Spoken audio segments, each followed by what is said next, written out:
เอาละครับทุกคนล่าสุดนี้ได้ข่าวว่าคนเขมร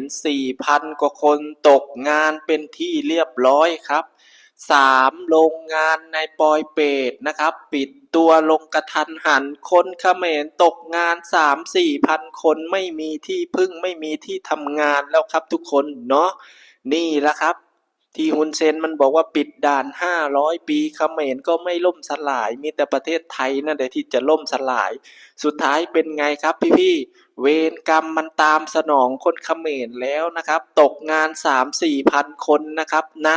ตอนนี้พากันนั่งร้องห่มร้องไห้นะครับนะอยากจะไปทำงานที่ประเทศเวียดนามก็ไปไม่ได้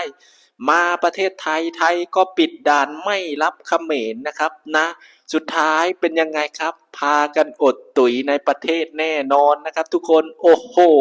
ดีใจกับเขมรด้วยนะครับคุณทำสำเร็จแล้ว